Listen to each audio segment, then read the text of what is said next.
Hello, everyone. Welcome to the show. I'm very excited to be joined today by David Norman, who is the co-founder and COO of Sage Freight. How are you doing today, David? I'm doing great, Andy. Thanks for having me. Awesome. Thanks for coming on with me. I was looking forward to talking with you. We're going to be talking about adding consistent capacity through brokerage and dedicated asset offerings. You know, I've been very fortunate to work in the trucking industry for 25 years, and capacity has been a hot topic for much of that time. So I was really looking forward to having you on with me. So thanks for coming on. Absolutely. No problem. Just to kick things off, I want to give a special shout out to our sponsor, Cyber Fuels. If you'd like to reduce your spend on fuel by 26 to 95 cents per gallon of diesel and improve engine performance for less repairs and maintenance, be sure and click on the link below. So to give our audience a little background about you, David, where were you and who are you surrounded with that inspired you to do what you do today? Well, it's kind of a funny story. When I got my start in the business, I got out of college, didn't really know what I wanted to do, but there was a large asset company here in the Nashville, Tennessee market. And my first job in the industry was actually washing semi trucks. I didn't exactly know what I wanted to do, so I did that for a couple of months. Moved into nighttime operations, working 4 on, 4 off, then moved on to days. And managed a fleet of 60 there and was the top fleet manager at that organization for about 3 years before I left. And then in 2005, Bob King founded Cavalry Logistics. It was the first broker he brought on to Cavalry back in 2005. And then we built that organization, and our leadership team here at Sage, we built it to a little bit over $250 million. Bob left, then I ran it for about a year, and then I left as well. We were owned by a publicly traded company who kind of, they are a very large organization, and they had certain views of how they wanted to run the business. So we ended up exiting, and then over the next, let's say, 6 to 9 months, gradually, as I was out trying to figure out what I wanted to do, Bob King and I started having conversations, and we founded Sage Freight.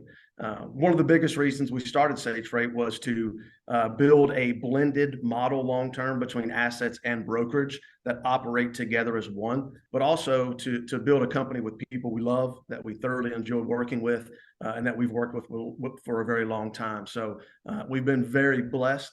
Over the past 14 months since inception, we're on about $100 million run rate right now. So it's gone very, very well. We're having ongoing conversations with potential investors who are looking at investing in our company, because when we started Sage Freight, we started with as little financial backing as possible and betting ourselves.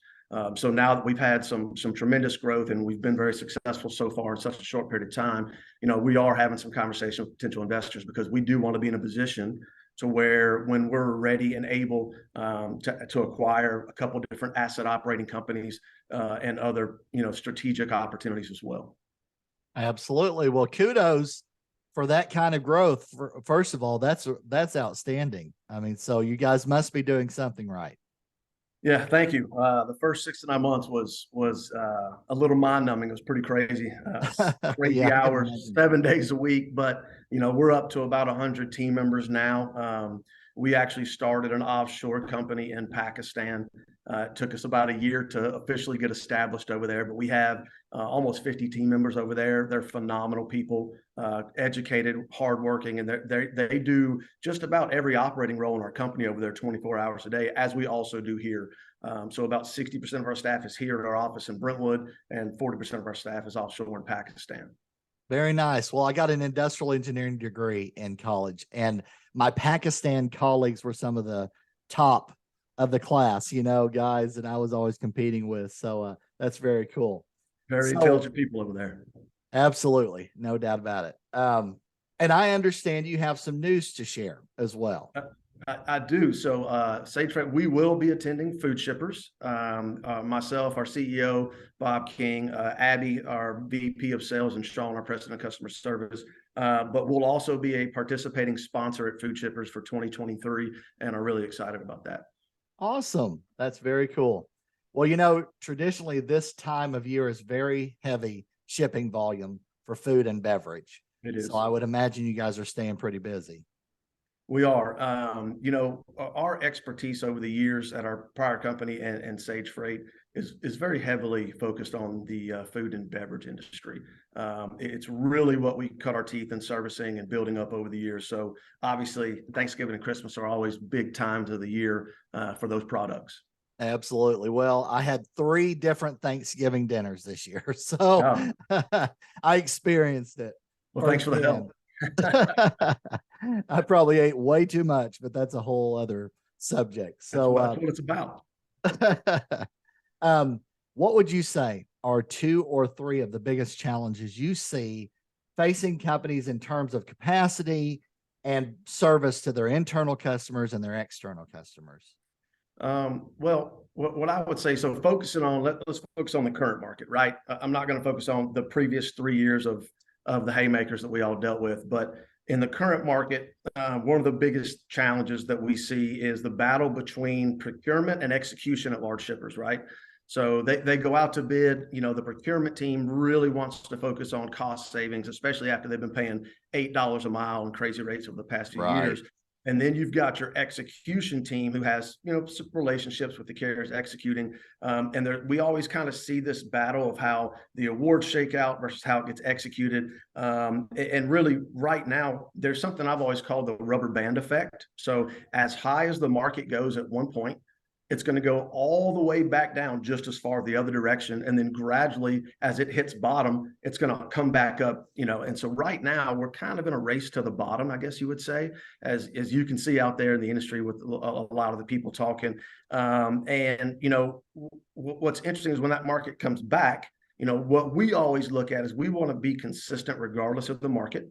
But routing guide turnover is another huge challenge. When you are servicing a lane and, over the years, we've refused to maybe match a price. Well, then 3 months later, the lane comes right back to us because we know the lane. We're an expert on the lane. We've got consistent capacity set up on that lane. So routing guide turnover is also a big challenge. And then one of the biggest challenge probably that I've ever experienced in this past year was Canadian freight. Inbound and outbound Canadian freight due to protests, lack of capacity, lack of drivers, et cetera, et cetera. So our team has gone all in on inbound, outbound Canadian freight this year, and we've built a very, very large network of not just carriers, but also customers going in and out. And another example of just last 2 weeks, one of our large shippers, they hadn't previously shipped to Canada, so we actually got them in contact with customs brokerage, got that set up within 48 hours, and helped establish getting them ready to go to Canada. And we've now moved 30 to 40 loads inbound Canada for them. So, that's always a big challenge when you're talking about inbound, outbound Canada freight, and something that we have a large focus on here at Sage. Absolutely. Yeah. When you get into the international realm, that opens up a whole new list of issues that you have to solve. It Sure. does. Canadian carriers are a different breed, right? I mean, they've experienced a lot of major challenges with customs clearance, so they're a little more wary and require a little more attention to make sure that it's done and executed the right way. Awesome. Well, on the flip side of that, so Yeah. what would you say are 2 or 3 keys to adding consistent capacity through brokerage and dedicated asset offerings?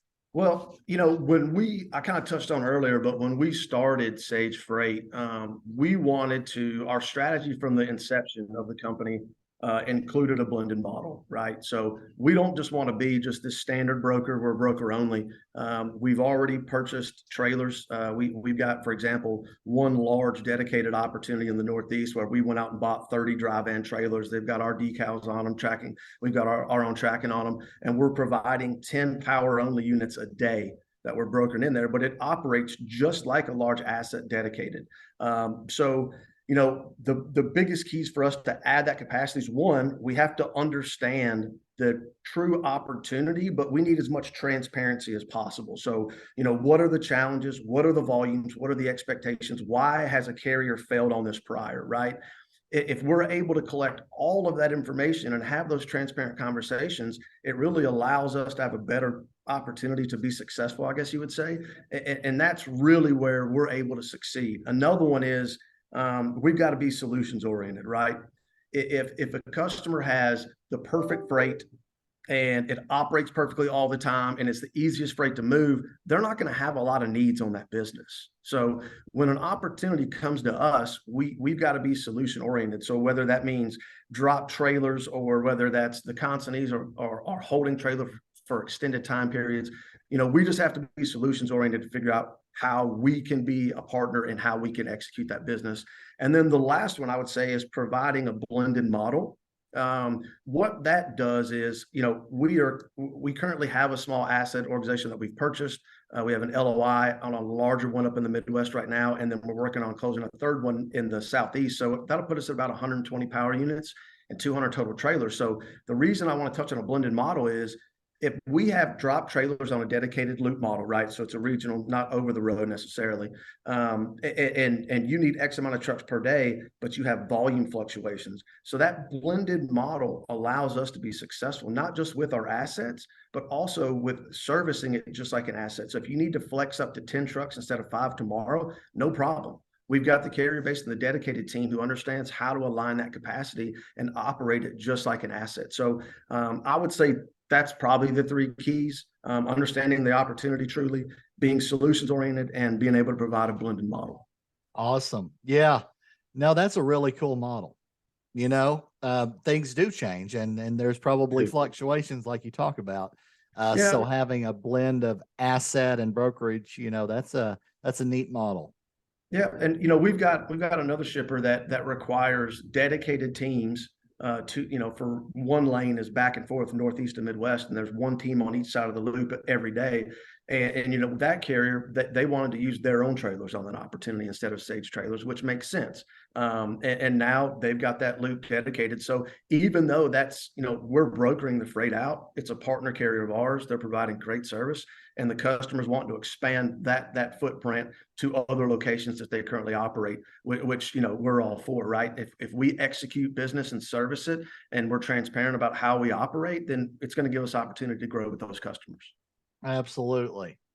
Yeah. It sounds like you guys are kind of a mix of 3PL, asset, and brokerage to me, you kind of look at what they need and what fits, Yeah. And that's, when we started to build out our sales team, Laura Klein and Abby and Luke and Dave Edmonds, they have over 5 to 6 decades of dedicated asset sales experience. So when we brought them in, it really gave us a different perspective from just being a sales guy for a broker with, I have unlimited capacity, we can do everything, we're great at everything, to a completely different mindset of how to sell and how to approach some of these shippers. And it's really helped us be successful with regular opportunities that we normally wouldn't have been able to handle because the mindset's changed. Right. Absolutely. Very nice. Well, what would you say are the best ways for people to connect with you guys? Best way, LinkedIn or email. My email is david.norman@sagefreight.com. You can go to our website, but also LinkedIn. You can go to the Sage Freight page, or you can go to my page, David Norman. My beard looked a little better on my picture on LinkedIn, so I got to grow it back out to get to that level again. But either one of those will work. All right. Very good. And this is the last question I always ask of all of my guests. What would you say as a final word of advice for our friends out there listening or watching today? Final word of advice. I've gone back in a lot of different directions thinking about how to answer this one. I would just say, it's that time of year for us to take the time to look at what we have and look at who we work with and the people we care about, and just say thank you, right? Be thankful for what we have. I'm thankful for the opportunities I've been given in my life and the mentors that have helped me get to where I'm at in my career. I'm thankful for the team we have, and they do an amazing job. And I think I can do a better job of telling people that I'm thankful. But, it's that time of year where, just looking around and seeing somebody that does a good job and just telling them thank you. It does mean a lot. People take that to heart. So that would be more advice. Be better at telling people thank you. That is an awesome piece of advice right there. I heard many years ago, the number one thing that people need is just to feel appreciated. Yes. Literally in business, in life. And I'm the same way. I don't do enough of that. Telling people thank you. I feel like I need to do that more. We're super thankful for all of our partners and the clients we work with. And certainly, I think that's an awesome piece of advice. So thank you for coming on the show today, and thank you for sharing with us, David. Yes, sir. Thanks for having me. Absolutely. And that's going to do it for this episode of the Trucking Tower podcast.